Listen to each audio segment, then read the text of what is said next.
નમસ્કાર મિત્રો, infra એકેડેમીના digital platform પર આપ સૌનું સ્વાગત છે. મિત્રો, આજે આપણે એક સરસ મજાની બુકનું રિવ્યૂ કરવાનું છે અને એ બુકનું નામ છે રવિ અગ્નહરીની બુક. આ બુક કેના માટે છે? પહેલાં તો આ સાયન્સ એન્ડ ટેક માટેની આ સારામાં સારી બુક છે.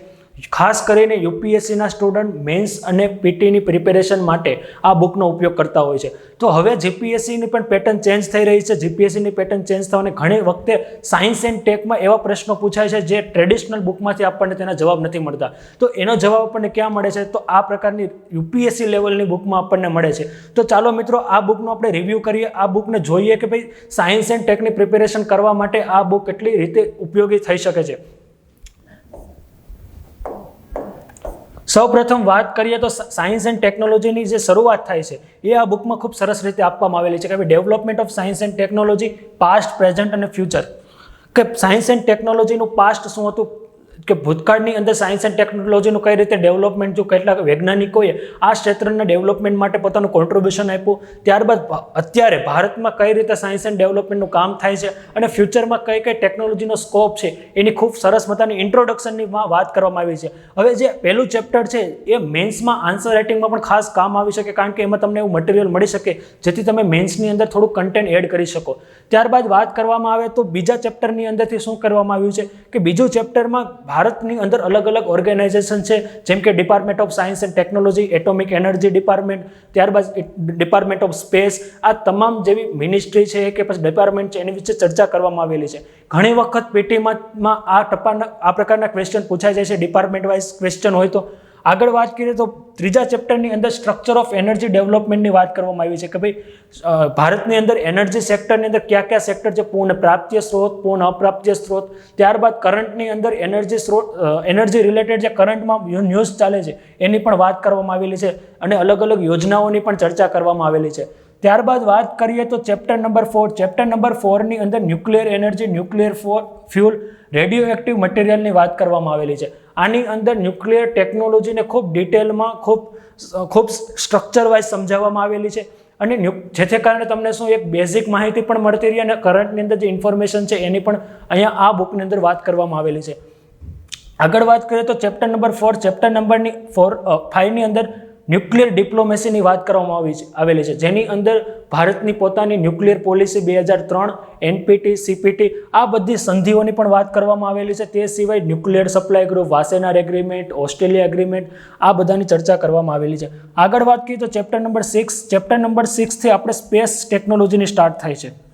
ઓકે, તો ચેપ્ટર નંબર 3, 4 અને 5ની અંદર એનર્જી સેક્ટરની વાત કરેલી છે, જ્યારે ચેપ્ટર નંબર 5, 6થી આપણે કેની સ્ટાર્ટ થાય છે? સ્પેસ ટેકનોલોજી સ્ટાર્ટ થાય છે. તો સ્પેસ ટેકનોલોજીની અંદર ચેપ્ટર નંબર 6ની અંદર વેરિયસ ઇન્સ્ટિટ્યુશનની વાત કરવામાં આવેલી છે.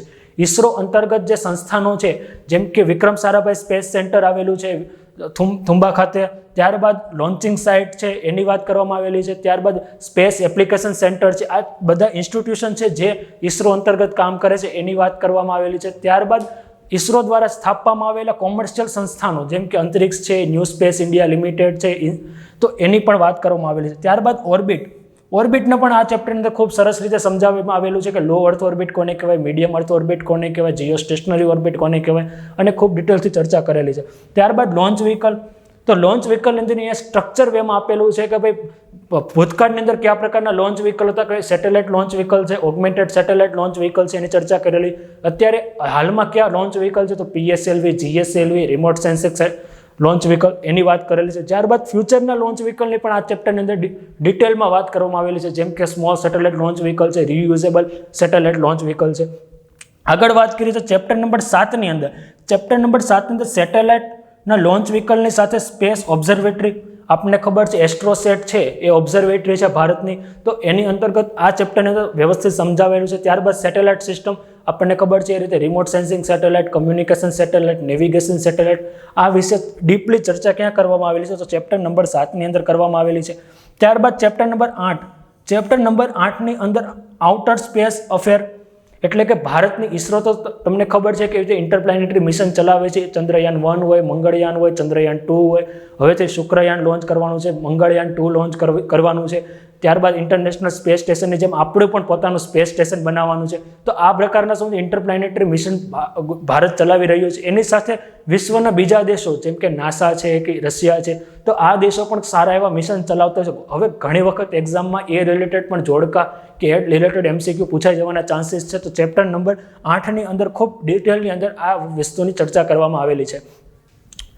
આગળ વાત કરીએ આ બુકની વિશે, તો આગળ આ બુકની અંદર ચેપ્ટર નંબર 9ની અંદર ડિફરન્ટ રેગ્યુલેટરી બોડીની વાત કરેલી છે. ચેપ્ટર નંબર 9થી ICT શરૂ થાય છે, ઇન્ફોર્મેશન એન્ડ ટેલિકમ્યુનિકેશન ચેપ્ટરની શરૂઆત થાય છે. અને એ ચેપ્ટરની અંદર પ્રથમ ચેપ્ટર નંબર 9ની અંદર જે ઇન્ફોર્મેશન એન્ડ ટેલિકમ્યુનિકેશન સેક્ટરની અંદર જે અલગ અલગ ઓર્ગેનાઇઝેશન છે એની ચર્ચા કરવામાં આવેલી છે. કઈ ઓર્ગેનાઇઝેશનની સ્થાપના ક્યારે થઈ, એનું કાર્ય શું છે, એની વાત થયેલી છે. આગળ વાત કરીએ technical aspect of information and telecommunication. Technical aspect જે ટેકનિકલ બાબત છે, ઇન્ટરનેટ છે કે પછી એના ઉપયોગોની વાત છે તેની વાત કરવામાં આવેલી છે. ત્યારબાદ ઇન્ટરનેટ, ગ્લોબલ ઇન્ટરનેટ ગવર્નન્સ, નેટવર્કના અલગ અલગ પ્રકાર, આની ચર્ચા કરવામાં આવેલી છે. આગળ જોઈએ તો ICT બેઝ જે ઇસ્યુઝ છે, સાયબર સિક્યુરિટી રિલેટેડ ઇસ્યુ છે, નેટ ન્યુટ્રાલિટીનો ઇસ્યુ છે, ઓકે, ડેટાની સિક્યુરિટી માટેનો ઇસ્યુ છે. તો આ બધા ઇસ્યુઝ જે ઇન્ફોર્મેશન એન્ડ ટેલિકમ્યુનિકેશન રિલેટેડ છે એની ચર્ચા કરવામાં આવેલી છે. ત્યારબાદ સાયબર સિક્યુરિટી આજના સમયની અંદર જો સૌથી મહત્વનો મુદ્દો હોય તો સાયબર સિક્યુરિટી, તો એની ચર્ચા ક્યાં કરવામાં આવેલી છે? ચેપ્ટર નંબર 13ની અંદર. અને ફંડામેન્ટલ કોમ્પ્યુટર આપણને ખબર છે, જે સુપર કોમ્પ્યુટર છે, ક્વોન્ટમ કોમ્પ્યુટર છે, જે પરંપરાગત કોમ્પ્યુટર છે, તો આ બધી જ ડિફરન્સ આપણને ક્યાં જોવા મળે છે? તો ચેપ્ટર નંબર 14ની અંદર જોવા મળે છે. તો ચેપ્ટર નંબર 9થી લઈને ચેપ્ટર નંબર 14 આ ચેપ્ટરોની અંદર ICTને સંપૂર્ણ રીતે વ્યાખ્યાયિત કરવામાં આવેલું છે, સંપૂર્ણ રીતે સમજાવવામાં આવેલું છે અને ખૂબ ઇઝી ભાષામાં સમજાવવામાં આવેલું છે, જેથી કારણે આપણે સરળતાથી સમજાઈ જાય. આગળ વાત કરીએ તો ચેપ્ટર નંબર 15ની અંદર ડિફેન્સ ટેકનોલોજીની વાત કરવામાં આવેલી છે. ડિફેન્સ ટેકનોલોજીની અંતર્ગત ડિફેન્સનું સ્ટ્રક્ચર આખું, DRDOનું સ્થાપના, એના કાર્યક્રમોની વાત કરવામાં આવેલી છે. ત્યારબાદ ઇન્ટિગ્રેટેડ મિસાઇલ ડેવલપમેન્ટ પ્રોગ્રામની ચર્ચા કરેલી છે. એના અંતર્ગત 5 મિસાઇલ, પૃથ્વી, અગ્નિ, આકાશ, ત્રિશૂળ, નાગ, તો એની પણ ચર્ચા કરવામાં આવેલી છે. આગળ જોઈએ તો એની ડિફેન્સની અંદર બીજી બ્રહ્મોસ છે, અસ્ત્રા છે, ઓકે, નિર્ભય છે, એ મિસાઇલની પણ ચર્ચા કરવામાં આવેલી છે. આર્મીની વાત થઈ ગયા બાદ જોઈએ તો નેવીની અંદર અલગ અલગ સબમરીન છે, એરક્રાફ્ટ કેરિયર છે, વિનાશિકાઓ છે, એની ચર્ચા થયેલી છે. અને ત્યારબાદ એરફોર્સની અંદર જે પણ એરક્રાફ્ટ કેરિયર છે જેમ કે તેજસ છે, એની ખૂબ ડિટેલથી આ ચેપ્ટરની અંદર ઇન્ફોર્મેશન આપવામાં આવેલી છે. ત્યારબાદ જોઈએ તો super conductivity, laser, artificial intelligence, robotics, nano technology, અત્યારની જે એડવાન્સ ટેકનોલોજી છે જેને આપણે કહીએ છીએ કે ઇન્ડસ્ટ્રીયલ 4.0, ઔદ્યોગિક ક્રાંતિ 4.0, અને એના માટેની જે એડવાન્સ ટેકનોલોજી છે એમની ચર્ચા ચેપ્ટર બાય ચેપ્ટર તમને જોવા મળશે કે ભાઈ સુપર કન્ડક્ટિવિટી શું છે, લેઝર શું છે, આર્ટિફિશિયલ ઇન્ટેલિજન્સ જેને આપણે કૃત્રિમ બુદ્ધિમત્તા કહીએ છીએ, જ્યાંથી માનવની જેમ જ એક રોબોટ્સ વિચારે એ પ્રકારની ટેકનોલોજીને શું કહીએ? કૃત્રિમ બુદ્ધિમત્તા. તો ખૂબ ડિટેલની અંદર ચેપ્ટર નંબર 18ની અંદર આર્ટિફિશિયલ ઇન્ટેલિજન્સ બતાવવામાં આવેલું છે, જેને આર્ટિફિશિયલ ઇન્ટેલિજન્સના કારણે કયા પ્રકારના આપણને લાભ થઈ શકે છે, કયા પ્રકારના પડકારો ઉદ્ભવી શકે છે, અને એના સમાધાન માટે સરકાર કયા પ્રકારના પગલાં લઈ રહી છે એની વિશે ચર્ચા કરવામાં આવેલી છે. ત્યારબાદ રોબોટિક્સનું અલગ અલગ ક્ષેત્રની અંદર ઉપયોગો જણાવવામાં આવેલું છે, એના અલગ અલગ કમ્પોનન્ટની વાત કરવામાં આવેલી છે. અને આગળ જોઈએ તો ચેપ્ટર નંબર 20ની અંદર નેનો ટેકનોલોજી. આપણને ખબર છે નેનો ટેકનોલોજી કોને કહેવાય? કોઈ પણ કણ હોય એનું કદ 10⁻⁹ જેટલું નાનું હોય તો આપણે એને શું કહીએ છીએ? નેનો કણ. તો નેનો કણના માધ્યમથી બનેલો કોઈ પણ વસ્તુ અને એની ઉપયોગિતા, એની વાત આપણને નેનો ટેકનોલોજીની અંદર જોવા મળે છે. નેનો ટેકનોલોજીના કારણે ભારતમાં આર્થિક ક્ષેત્રે, સામાજિક ક્ષેત્રે, રક્ષાની ક્ષેત્રે, ટેકનોલોજીના ક્ષેત્રે કયા પરિવર્તનો આવી શકે છે એની ચર્ચા કરવામાં આવેલી છે. આગળ વાત કરીએ તો ચેપ્ટર નંબર 21ની અંદર ઇન્ટેલેક્ચ્યુઅલ પ્રોપર્ટી રાઇટ્સ વિશે ખૂબ ડિટેલમાં ચર્ચા કરેલી છે. આપણને ખબર છે એ રીતે કોઈ પણ વ્યક્તિ સાયન્ટિફિક ડેવલપમેન્ટ કરે તો એને અમુક પ્રોત્સાહન મળવું જોઈએ, અને પ્રોત્સાહન કઈ રીતે મળે? તો ઇન્ટેલેક્ચ્યુઅલ પ્રોપર્ટી રાઇટ્સની અંદર કોપી રાઇટ્સ છે, ઇન્ડસ્ટ્રીયલ રાઇટ્સ છે, ડિઝાઇન રાઇટ્સ છે, ઓકે. તો આ બધી વસ્તુઓનું ક્યાં ચર્ચા કરવામાં આવેલી છે? તો IPR ચેપ્ટરની અંદર ચેપ્ટર નંબર 21માં. ત્યારબાદ વાત કરીએ તો ચેપ્ટર નંબર 22થી આપણે જે ફંડામેન્ટલ ફિઝિક્સ છે, ફંડામેન્ટલ ફિઝિક્સને યુનિવર્સ છે, પાર્ટિકલ ફિઝિક્સ છે, એને ખૂબ બેઝિકથી વાત કરવામાં આવેલી છે. અહીંયા જે સાયન્સ ફિલ્ડવાળા જે સ્ટુડન્ટ છે એ લોકોને તો ખ્યાલ આવી જાય, પણ જે કોમર્સના આર્ટ્સ બેકગ્રાઉન્ડવાળા સ્ટુડન્ટ છે એને બેઝિક સમજવા માટે આ ચેપ્ટર ખૂબ ઉપયોગી થઈ શકે કે યુનિવર્સ કોને કહેવાય, પાર્ટિકલ ફિઝિક્સ કોને કહેવાય, આ વિશે ખૂબ ડિટેલની અંદર ચર્ચા કરવામાં આવેલી છે. ત્યારબાદ વાત કરીએ તો ચેપ્ટર નંબર 24ની અંદર બાયોટેકનોલોજીની વાત કરવામાં આવેલી છે. બાયોટેકનોલોજી આપણને ખબર છે કે ભાઈ DNA છે, RNA છે, તો એનો કઈ રીતે આપણે સારી રીતે ઉપયોગ કરી શકીએ ઇન્ફોર્મેશનને ગેધર કરવા માટે, જીનેટિક ઇન્ફોર્મેશનને લેવા માટે. ત્યારબાદ બાયોટેકનોલોજીના ઉપયોગને કારણે જીનોમ એડિટિંગની પણ આપણે જોઈએ છે ટેકનોલોજી વિકસિત રહી છે, GM ક્રોપની ટેકનોલોજી વિકસિત રહી છે. તો આ બધી જ માહિતી આપણને ક્યાં મળે છે? ચેપ્ટર નંબર 24ની અંતર્ગત જે બાયોટેકનોલોજી લીધી નામથી ચેપ્ટર ડિફાઇન કરવામાં આવેલું છે. ત્યારબાદ આગળ વાત કરીએ તો ચેપ્ટર નંબર 25ની અંદર જે રિસેન્ટની અંદર હેલ્થની અંદર જે પ્રોબ્લેમ આવી રહ્યા છે એની વાત કરવામાં આવેલી છે કે હેલ્થની અંદર અલગ અલગ જે ડિસીઝ છે અને ડિસીઝને ટેકલ કરવા માટેની રસી ડેવલપમેન્ટ છે, દવા ડેવલપમેન્ટ છે, હેલ્થ રિલેટેડ ઇસ્યુઝ છે જે આપણે અત્યારે ફેસ કરી રહ્યા છીએ એની વાત કરવામાં આવેલી છે. આગળ વાત કરીએ તો COVID-19 આખું એક અલગ ચેપ્ટર આપવામાં આવેલું છે, કારણ કે આપણને ખબર છે COVID-19 હોલિસ્ટિક રીતે જોઈએ તો ઘણી બધી રીતે અસર કરેલી છે અને ખાસ કરીને હેલ્થ સેક્ટરમાં અસર કરેલી છે. અને હેલ્થ રિલેટેડ જે ઇસ્યુ છે એને આપણે ટેકલ કરવા માટે ક્યાંક ને ક્યાંક સાયન્સ એન્ડ ટેકનોલોજીનો ઉપયોગ કરીએ છીએ. તો ચેપ્ટર નંબર 26ની અંદર COVID-19નું આખું હિસ્ટ્રી અને અપડેટ સાથે આ બુકની અંદર ચર્ચા કરવામાં આવેલી છે. ત્યારબાદ વાત કરીએ તો ચેપ્ટર નંબર 27ની અંદર બાકીના જે પોઈન્ટ રહેલા છે એ લઈ લીધેલા છે. એટલે તમે જો અત્યાર સુધીના ઇન્ડેક્સમાં આપણે જોયું તો ચેપ્ટર નંબર 1થી લઈને ચેપ્ટર નંબર 27 સુધી તમામ ટેકનોલોજી માટેના જે ભાગ છે એની ચર્ચા થઈ ગયેલી છે, જેમ કે સ્પેસ ટેકનોલોજી છે, રક્ષા ટેકનોલોજી છે, ડિફેન્સ ટેકનોલોજી છે, બાયોટેકનોલોજી છે, નેનો ટેકનોલોજી છે, IPRના અલગ અલગ ઇસ્યુઝ છે એની વાત કરી દીધી. તો આપણે જોયું કે આ બુકની અંદર ઇન્ડેક્સની જોયું કે ઇન્ડેક્સની અંદર આ ચેપ્ટર આપેલા છે. તો હવે ગુજરાત પબ્લિક સર્વિસ કમિશનના સિલેબસને પણ એક વખત જોઈ લઈએ કે ભાઈ આ સિલેબસમાં આ ટોપિક કઈ રીતે આપણને હેલ્પફુલ થઈ શકે એમ છે. ઓકે, તો આપણે GPSCનો મેન્સનો સિલેબસ અહીંયા તમારી સમક્ષ છે. તો GPSCના મેન્સના સિલેબસની અંદર જે પોઈન્ટ નંબર 1 છે, પોઈન્ટ નંબર 1 શું કહે છે કે ઉમદા માનવ જીવન માટે વિજ્ઞાન અને ટેકનોલોજી, કે માણસને સારું જીવન જીવવું હોય તો વિજ્ઞાન અને ટેકનોલોજી કઈ રીતે હેલ્પફુલ થાય છે. આપણને બધાને ખબર છે કે અત્યારે ICTનું ઉદાહરણ લઈ લે તો મોબાઈલ દ્વારા આપણે કોઈને કોલ કરીને આપણી મોટા ભાગનું જે કોમ્યુનિકેશન સિસ્ટમ છે કોમ્યુનિકેશન કરી શકીએ છીએ. તો માણસના સારા જીવન માટે ટેકનોલોજી કઈ રીતે રોજ પ્રતિદિન આપણને ઉપયોગી સાબિત થઈ રહી છે એ આપણને પોઈન્ટ નંબર 1ની અંદર સમજાવવાનો પ્રયત્ન કરવામાં આવેલો છે. ત્યારબાદ વાત કરીએ તો વિજ્ઞાન અને ટેકનોલોજીના ઇનોવેશન પ્રસાર માટેની રાષ્ટ્રીય નીતિ. આપણે જોશું કે ભાઈ અલગ અલગ સેક્ટરની અંદર ભારત સરકાર રાષ્ટ્રીય પોલિસી બનાવે છે જેને કારણે એ સેક્ટરનું પ્રમોટ થઈ શકે, જેમ કે રાષ્ટ્રીય અંતરિક્ષ નીતિ છે, બાયોટેકનોલોજી પોલિસી છે, નેનો ટેકનોલોજી પોલિસી છે. આ બધી પોલિસીના મારફતે શું કરવામાં આવેલું છે કે ભાઈ એ સેક્ટરને પ્રમોટ થાય. તો આપણે જોયું તો આગળની બુકની અંદર આપણે ઇન્ડેક્સ જોયું ત્યારે અલગ અલગ ચેપ્ટર હતા, તો એ ચેપ્ટરની અંદર આ બધી નીતિઓની પણ વાત કરવામાં આવેલી છે. આગળ વાત કરીએ તો ભારતનું યોગદાન વિજ્ઞાન અને ટેકનોલોજીમાંના પ્રસાર અને પ્રચાર માટે પડકારો, બાધાઓ, કે ભાઈ આ સેક્ટરને ડેવલપમેન્ટ કરવા માટે કયા પ્રકારના ચેલેન્જીસ આવે છે અને એ ચેલેન્જીસને ઓવરકમ કરવા માટે ભારત સરકાર કઈ પ્રકારની નીતિ અપનાવી રહી છે એની આપણે વાત જોવાની છે. તો ચેપ્ટરનો આ સિલેબસનો પોઈન્ટ 1 જોશો એટલે તમને ખ્યાલ આવી જશે કે અલગ અલગ સેક્ટરની અંદર જે સરકારની નીતિઓ છે, પોલિસી છે, એમાં આવતા પડકારો છે, સરકાર એના માટેના પ્રયત્નો કરવા માટે અલગ અલગ યોજનાઓ ચલાવેલી છે, એવું કંઈક આ પહેલા પોઈન્ટની અંદર છે સિલેબસની 1ની અંદર. તો આ બધું જ કવર આપણને અલગ અલગ ચેપ્ટરની અંદર થઈ જવાનું છે. આગળ વાત કરીએ તો ICT information and telecommunication. Okay, તો ઇન્ફોર્મેશન એન્ડ ટેલિકમ્યુનિકેશનનું મહત્વ દર્શાવવાનું છે, એના લાભ દર્શાવવાના છે, એના પડકારો. ઓકે, જેમ કે ઉદાહરણ તરીકે ICTનું એક ઉદાહરણ લઈ લઈએ, જેમ કે ક્વોન્ટમ કોમ્પ્યુટર. તો ક્વોન્ટમ કોમ્પ્યુટરથી એનું મહત્વ શું છે, એના લાભ શું છે, એના પડકારો શું છે. એવી રીતે આર્ટિફિશિયલ ઇન્ટેલિજન્સ જોઈ લેજો, એનું મહત્વ શું છે, એના લાભ અને એના પડકારો. ઓકે, તો આ બધી જ માહિતી આપણને ICT ચેપ્ટરમાં અંદર મળી જશે. આગળ વાત કરીએ તો સાયબર ક્રાઇમ, એક અલગથી ચેપ્ટર તમને આ બુકની અંદર જોવા મળશે, જેની અંદર સાયબર ક્રાઇમને ખૂબ ડિટેલથી દર્શાવવામાં આવેલો છે. તે સિવાય સાયબર ક્રાઇમ માટેની જે પોલિસી છે સાયબર પોલિસી 2016, તો એની વિશે પણ માહિતી આપવામાં આવેલી છે. ત્યારબાદ પોઈન્ટ નંબર 3ની અંદર ભારતનો અંતરિક્ષ કાર્યક્રમ. ઓકે, સ્પેસ પ્રોગ્રામની વાત કરવામાં આવેલી છે. સ્પેસ પ્રોગ્રામમાં પણ ભૂતકાળ, વર્તમાન અને ભવિષ્ય. ભૂતકાળની વાત કરીએ તો કયા કયા પ્રકારના સેટેલાઇટ લોન્ચ કરેલા છે, જેમ કે આર્યભટ્ટ છે, રોહિણી છે. ઓકે, અને કયા કયા પ્રકારના લોન્ચ વ્હીકલ ભૂતકાળમાં હતા, તો satellite launch vehicle, augmented satellite launch vehicle. વર્તમાનની વાત કરીએ તો વર્તમાનની અંદર કયા કયા લોન્ચ વ્હીકલ છે, જેમ કે PSLV છે, GSLV છે, રિમોટ સેન્સિંગ છે.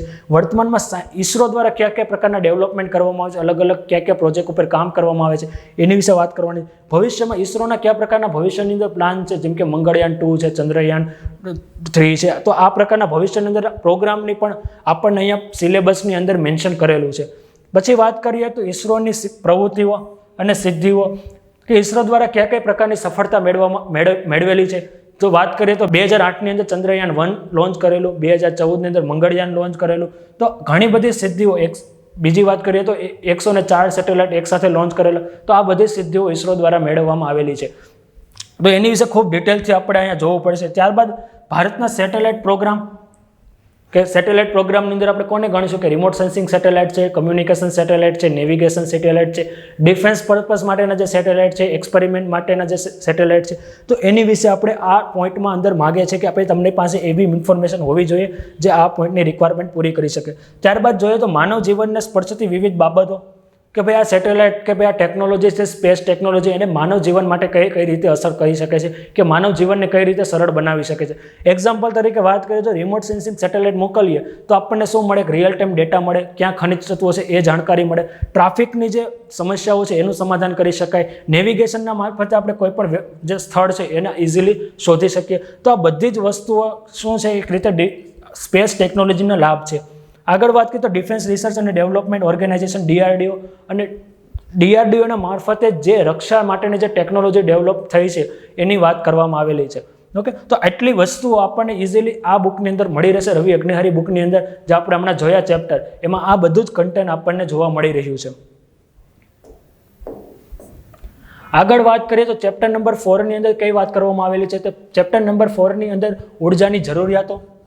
ઓકે, જે રવિ અગ્નિહારી બુકની ચેપ્ટર નંબર 3 ની આપણે અંદર જોયું કે એનર્જી ફોર્મ, અલગ અલગ કેટલા પ્રકારના એનર્જીના પ્રકારો છે, પૂર્ણ પ્રાપ્ય, પૂર્ણ અપ્રાપ્ય. હવે એનર્જી માટેની અલગ અલગ પોલિસી જોઈએ, હેલ્પ પોલિસી, નેલ્પ પોલિસી.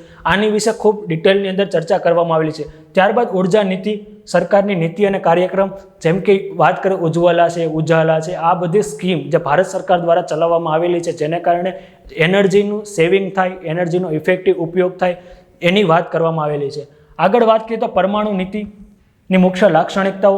આપણને ખબર છે કે ભારત સરકારે પરમાણુ નીતિ 2003 જાહેર કરેલી છે, જેની અંતર્ગત નો ફર્સ્ટ યુઝ પોલિસી આપણે અપનાવેલી છે કે જે દેશો પાસે ન્યુક્લિયર હથિયાર નથી એની વિરુદ્ધ અમે આક્રમણ નહીં કરીએ, અમે પ્રથમ વખત આક્રમણ નહીં કરીએ. ઓકે, તો આ પ્રકારના ન્યુક્લિયર રિલેટેડ નીતિઓ 2003ની અંદર છે. તો ચેપ્ટર જે રવિ અગ્નિહારી બુક છે એની અંદર આ પોઈન્ટનું ખૂબ ડિટેલથી ચર્ચા કરવામાં આવેલી છે. ત્યારબાદ પરમાણુ કાર્યક્રમનો વિકાસ. તો પરમાણુ કાર્યક્રમનો વિકાસ 3 તબક્કાની અંદર થયેલો છે. તો ત્રણેય તબક્કાને પણ ડિસ્ક્રાઇબ કરવામાં આવેલા છે. ત્યારબાદ આંતરરાષ્ટ્રીય કક્ષાએ પરમાણુ નીતિ. ઓકે, કઈ કોમ્પ્રિહેન્સિવ જે ન્યુક્લિયર બેન ટ્રીટી છે, પાર્શિયલ ટેસ્ટ બેન ટ્રીટી છે, તો આ બધી નીતિઓ પણ ખૂબ ઇમ્પોર્ટન્ટ છે. અને એના પ્રત્યે ભારતનો અભિગમ કે આ નીતિ પ્રત્યે ભારત કેવા પ્રકારનો અભિગમ અપનાવે છે. જેમ કે પાર્શિયલ ટેસ્ટ બેન ટ્રીટી છે એને ભારત સરકારે અપનાવેલી છે, પણ કોમ્પ્રિહેન્સિવ ટેસ્ટ બેન ટ્રીટી છે એને અપનાવવામાં નથી આવી. તો આ પ્રકારનો જે ભારતનો પોતાનો પર્સપેક્ટિવ છે એની ચર્ચા કરવામાં આવેલી છે. તો આગળ વાત કરીએ ચેપ્ટર નંબર 6માં. ચેપ્ટર નંબર 6 શું કહે છે? તો એ છે વિકાસ અને પર્યાવરણ વચ્ચે સંતુલન. જો આપણે વિકાસને વધારે પ્રમોટ આપશું તો ક્યાંક ને ક્યાંક પર્યાવરણનું ડિગ્રેશન થવાની સંભાવના છે, પર્યાવરણ નાશ પામશે. જો આપણે પર્યાવરણનું સંરક્ષણ કરશું તો એટલા પ્રમાણમાં વિકાસ નહીં થાય. તો આપણે અહીંયા ટેકનોલોજી પોઈન્ટ લાવવો પડશે. જો ટેકનોલોજીને વધારે અપગ્રેડ કરીએ તો આપણે આ બંને પોઈન્ટ જેમ કે વિકાસ અને પર્યાવરણ બંનેનું સંતુલન કરી શકીએ. ઓકે, માની લો ઉદાહરણ તરીકે સૌર ઉર્જાનો જો આપણે ટેકનોલોજીને ડેવલપ કરીએ તો વિકાસ માટે જે એનર્જી જોઈએ છે એ સૌર ઉર્જામાંથી મળી રહેશે. સામે પર્યાવરણને નુકસાન કરતા ગ્રીન હાઉસ ગેસીસ સૌર ઉર્જાથી જનરેટ નથી થતા. તો પર્યાવરણનું પણ સંરક્ષણ થઈ ગયું અને સામે ડેવલપમેન્ટ પણ થઈ ગયું. ત્યારબાદ વાત કરીએ તો પર્યાવરણ, આ પોઈન્ટ આખો પર્યાવરણ રિલેટેડ છે. ઓકે, તો બીજી વાત કરીએ તો કુદરતી સંસાધનનો ક્ષય કે કુદરતી સંસાધનો કઈ રીતે નાશ પામી રહ્યા છે, એના માટેના કયા કારકો જવાબદાર છે એની આપણે ડિટેલથી અભ્યાસ કરવો પડશે. ત્યારબાદ પ્રદૂષણના પ્રકારો, હવા પ્રદૂષણ છે, વાયુ પ્રદૂષણ છે, આ પ્રદૂષણના પ્રકારો, એના માટે જવાબદાર કયા પ્રકારના ગેસીસ છે, એ પ્રદૂષણને અટકાવવા માટે આપણે કયા પ્રકારના પગલાં લેવા પડશે, એ વિશે આપણી પાસે કન્ટેન્ટ હોવું ખૂબ જરૂરી છે. ત્યારબાદ સસ્ટેનેબલ ડેવલપમેન્ટ, ટકાઉ વિકાસ અને એની માટેની પોસિબિલિટી, અને એ ટકાઉ વિકાસને ઇન્શ્યોર કરવા માટે આપણી સામે કયા પડકારો છે, ઓકે, એ જાણવું ખૂબ જરૂરી છે. આ ચેપ્ટરની અંદર તમે જોશો તો પર્યાવરણ રિલેટેડ બધા જ પોઈન્ટ અહીંયા ડિસ્કસ આપણે કરશું. આગળ વાત કરીએ તો જળવાયુ પરિવર્તન, ક્લાઇમેટ ચેન્જ શા માટે ઉદ્ભવે છે, ક્લાઇમેટ ચેન્જને કારણે કઈ પ્રકારની અસરો થાય છે અને એને નિવારવા માટે ભારત સરકારે કયા પ્રકારના પોલિસી લેવલે ડિસિઝન લીધા છે અને ઇન્ટરનેશનલ લેવલે કયા પ્રકારના પગલાં લેવાય છે, જેમ કે ક્યોટો પ્રોટોકોલ છે, પેરિસ એગ્રીમેન્ટ છે. તો એની પણ આપણે આ ચેપ્ટરને, આ પોઈન્ટને અભ્યાસ કરવા માટે, આ પોઈન્ટને સંપૂર્ણ સમજવા માટે ખૂબ જરૂરી છે. આગળ વાત કરીએ તો ક્લાઇમેટ જસ્ટિસ કે ભાઈ આબોહવા પરિવર્તન થાય છે તો એનું સૌથી મોટું નુકસાન કોને થાય છે? જે ગરીબ વ્યક્તિ છે એને. તો એક રીતે ક્લાઇમેટ જસ્ટિસ, ક્લાઇમેટ એક રીતે ન્યાય મળવો જોઈએ કે ભાઈ ઇક્વલી બધાને ટ્રીટ થવા જોઈએ. આગળ વાત કરીએ તો એન્વાયરમેન્ટ ઇમ્પેક્ટ અસેસમેન્ટ કઈ રીતે થાય છે, ઓકે, કઈ રીતેનું આકલન થાય છે એનો અભ્યાસ કરવું. ત્યારબાદ ડિઝાસ્ટર મેનેજમેન્ટ, એક વખત આપદા આવી ગઈ તો એના વ્યવસ્થાન માટે, પુનઃસ્થાપન માટે, રેસ્ક્યુ ઓપરેશન ચલાવવા માટેની અહીંયા આપણને જોવા મળે છે. ત્યારબાદ પર્યાવરણનો આંતરસંબંધ, આરોગ્ય અને પર્યાવરણનો આંતરસંબંધ, કે પર્યાવરણ જ્યારે ખૂબ ખરાબ થાય છે તો એની અસર કેની ઉપર થાય છે? આરોગ્ય ઉપર થાય છે. તો આ વિષયનો સંપૂર્ણ આપણે પોઈન્ટ નંબર 6ની અંદર પર્યાવરણની વાત છે. તો પર્યાવરણનો આપણે ખૂબ ડિટેલથી અભ્યાસ આ પોઈન્ટને ન્યાય આપવા માટે કરવો પડશે. આગળ વાત કરીએ તો પોઈન્ટ નંબર 7. પોઈન્ટ નંબર 7ની અંદર 2 ટેકનોલોજીને ડિસ્ક્રાઇબ કરવામાં આવેલી છે. એક છે બાયોટેકનોલોજી અને એક છે નેનો ટેકનોલોજી. ઓકે, અને એ બંને ટેકનોલોજીના સ્વરૂપ, ક્ષેત્ર અને ઉપયોગ, કે આ બંને ટેકનોલોજીનો જો વિકાસ કરીએ તો કઈ રીતનો ભારતને લાભ થઈ શકે એમ છે, કઈ પ્રકારની સરકારે આ ટેકનોલોજીના ઉપયોગ કરવા માટેની નીતિ અપનાવેલી છે, એની વિશે તમને માહિતી હોવી જરૂરી છે. તો કાયદાકીય મુદ્દાઓ બાયોટેકનોલોજી રિલેટેડ, કારણ કે બાયોટેકનોલોજી જ્યારે શબ્દ આવશે તો તેની અંતર્ગત કાયદાકીય મુદ્દાઓ પણ ઘણા જોવા મળશે. જેમ કે GM ક્રોપ છે, તો GM ક્રોપના કારણે ઘણા બધા લીગલ ઇસ્યુ પણ ઉદ્ભવ્યા છે. તો એ મુદ્દાઓને પણ ધ્યાનમાં લેશું. બાયોટેકનોલોજી કે નેનો ટેકનોલોજી બંનેના વિકાસ માટે સરકારની અલગ અલગ પોલિસી છે. તો એ પોલિસીનો પણ ખૂબ ડિટેલથી આપણે અભ્યાસ કરવો પડશે. ત્યારબાદ જીનેટિક એન્જિનિયરિંગ, કે જીનેટિક જે આપણા DNA છે એમાં અમુક પ્રકારના ચેન્જીસ કરી દઈએ અને એક આપણને જોઈએ એ રીતનું પ્રોડક્ટ ડેવલપ કરીએ તો આપણે એને શું કહીએ? Genetic engineering. Okay, genetic engineering છે એક રીતે ફાયદાકારક છે કે માની લો કે કોઈ વ્યક્તિને રોગ થવાનો છે તો પહેલેથી આપણને ખ્યાલ આવી જાય તો આપણે અમુક પ્રકારના DNA ચેન્જીસ કરી દઈએ તો એ વ્યક્તિને એ રોગ નહીં થાય. ઓકે, તો આ પ્રકારની વસ્તુ કેમાં આવશે? જીનેટિક એન્જિનિયરિંગ, એના સંબંધિત ઇસ્યુ અને માનવ ઉપર એની અસર. ઓકે, તો આ વસ્તુ કેની અંદર ડિસ્ક્રાઇબ કરેલી છે? તો પોઈન્ટ નંબર 7ની અંદર આપણા મેન્સના સિલેબસની અંદર. આગળ વાત કરીએ તો પોઈન્ટ નંબર 8ની અંદર વિજ્ઞાન અને ટેકનોલોજીની અંતર્ગત ભારતીયોની સિદ્ધિ, કે ક્યાં ભારતીય વૈજ્ઞાનિકે વિજ્ઞાન અને ટેકનોલોજીમાં પોતાનું કોન્ટ્રીબ્યુશન આપેલું છે એ વિશે આપણે ડિટેલથી અભ્યાસ કરવો પડશે. અને નવી ટેકનોલોજી કઈ કઈ વિકસી રહી છે, જેમ કે આર્ટિફિશિયલ ઇન્ટેલિજન્સ છે, ઇન્ટરનેટ ઓફ થિંગ્સ છે, રોબોટિક્સ છે, ક્વોન્ટમ કોમ્પ્યુટર છે. તો આ નવી ઉભરતી ટેકનોલોજી વિશે પણ આપણે જાણવું જરૂરી છે. ત્યારબાદ 9મો પોઈન્ટ છે વિજ્ઞાન અને ટેકનોલોજીના ક્ષેત્રમાં ઇન્ટેલેક્ચ્યુઅલ પ્રોપર્ટી રાઇટ સંબંધિત બાબતો. રવિ અગ્નહરી બુકનો આપણે રિવ્યુની અંદર વાત કરેલી કે ભાઈ આની અંદર આખું એક ચેપ્ટર આપેલું છે બુકની અંદર. તો આ બુકની અંદર જે ચેપ્ટર આપેલું છે એની અંદર ઇન્ટેલેક્ચ્યુઅલ પ્રોપર્ટી રાઇટ રિલેટેડ જેટલા ઇસ્યુ છે, સંબંધિત બાબતો છે એની વાત કરવામાં આવી. પછી કોપીરાઇટ હોય, ઇન્ડસ્ટ્રીયલ ડિઝાઇન્સ હોય, ઓકે, એની ચર્ચા કરવામાં આવેલી છે. આપણે જોયું રવિ અગ્નહરી બુકની અંદરના ચેપ્ટરો અને એને આપણે રિલેટ કર્યા કોની સાથે? GPSCના મેન્સના સિલેબસ સાથે. મિત્રો, અમે આખી એક બુકનો રિવ્યૂ લાવી રહ્યા છીએ કે એમાં ચેપ્ટર બાય ચેપ્ટર આપણે એનો અભ્યાસ કરશું, ખૂબ ડિટેલથી અભ્યાસ કરશું, જેને કારણે તમને આખી બુક વાંચવાની જરૂર નહીં પડે. આખું બુકની અંદર જેટલું કન્ટેન્ટ છે એને ખૂબ સરળ ભાષામાં, ગુજરાતી ભાષાની અંદર PPT સાથે તો અમે તમને અભ્યાસ કરાવશું, જેથી તમારે વિજ્ઞાન અને ટેકનોલોજીના કોઈ પણ સવાલ હોય, PT હોય કે મેન્સ હોય, બંનેમાં તમે ખૂબ સારી રીતે સ્કોર કરી શકો એના માટે અમે આખી એક પ્લેલિસ્ટ બનાવી રહ્યા છીએ. અને પ્લેલિસ્ટનો અંદર તમે પહેલા લેક્ચરથી જો છેલ્લા લેક્ચર સુધી જોશો તો વિજ્ઞાન અને ટેકનોલોજી આખો સબ્જેક્ટ, હોલિસ્ટિક સબ્જેક્ટ તમારો કવર થઈ જશે. તો આશા રાખીએ છીએ કે તમે અમારી આ પ્લેલિસ્ટને લાઇક, શેર અને સબસ્ક્રાઇબ કરો, જેથી આપ સમગ્ર પ્લેલિસ્ટની અંદર જેટલું કન્ટેન્ટ આપેલું છે કન્ટેન્ટના આધારે તમે આવતી બધી જ એક્ઝામની અંદર ધારી સફળતા મેળવો એવી તમને શુભકામના. તો ખાસ કરીને અમારી ચેનલને લાઇક, શેર અને સબસ્ક્રાઇબ કરવાનું ભૂલતા નહીં. સાથે જો તમે લાઇક, શેર અને સબસ્ક્રાઇબ કરશો તો જે લેક્ચર મુકાતા જશે એની સાથે શું થતું જશે? તમને અપડેટ મળતું જશે, જેથી તમે એક પણ લેક્ચર મિસ ના કરો. તો અસ્તુ. જય હિન્દ, જય ભારત.